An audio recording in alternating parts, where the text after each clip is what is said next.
begotten Son into the world to crush that spirit of evil. Do thou speedily give heed and hasten to snatch from ruination and from the noonday this demon in a human being, created in thine image and likeness. Strike terror, O Lord, into the beast that lays waste thy vineyard.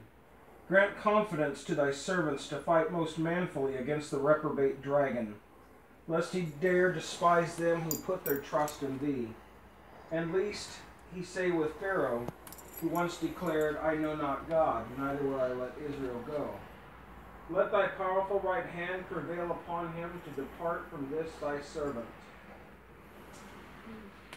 so that she may longer be held captive, whom it has pleased thee to make in thine image, and to redeem through thy Son. Thou who livest and reignest in the unity of the Holy Spirit, one God, forever and ever. Amen. Yeah, she's looking a lot better now than she was. Okay. Her eyes don't even look as dark, huh? No, her skin and everything's relaxed and her complexion's coming back.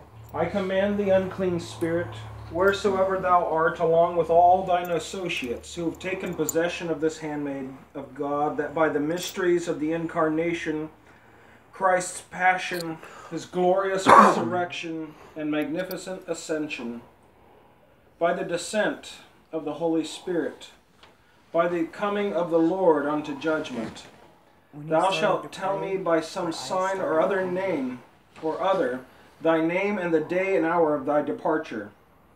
I command thee moreover to obey me to the letter.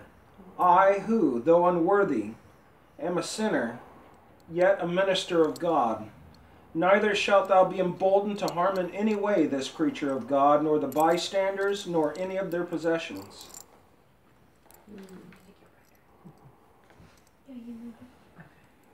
A reading from the Holy Gospel according to St. John.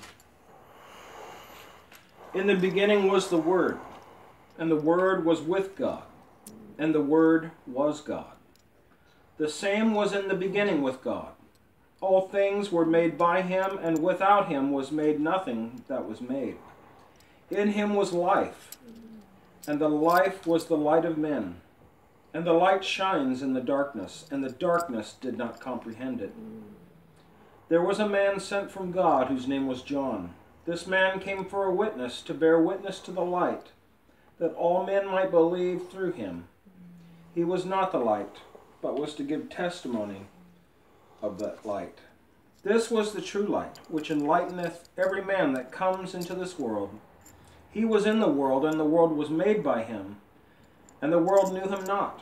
He came unto his own, and his own received him not. But as many as received him, he gave power to be made the sons of God, to them that believe in his name, who was born not of blood, nor of the will of flesh, nor of the will of man, but of God. And the Word was made flesh and dwelt among us, and we saw his glory, the glory as it were the only begotten of the Father, full of grace and truth. O God, when thou didst go forth in the sight of thy people, when thou didst pass through the desert, the earth was moved, and the heavens dropped at the presence of the God of Sinai, at the presence of the God of Israel.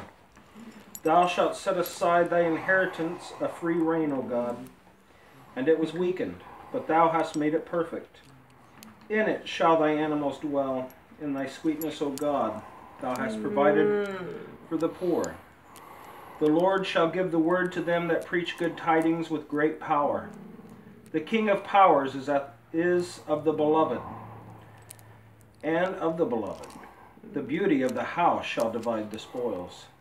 If you sleep among the midst of lots, you shall be as the wings of a dove, covered with silver, and the hinder parts of her back with the paleness of gold. When he that is in heaven appoints kings over her, they shall be whited with snow and salmon. The mountain of God is a great mountain, a curdled mountain, a fat mountain, a mountain in which God is well pleased to dwell, for there the Lord shall dwell unto the end. The chariot of God is attended by 10,000s, and thousands of them that rejoice. The Lord is among them in Sinai in the holy place.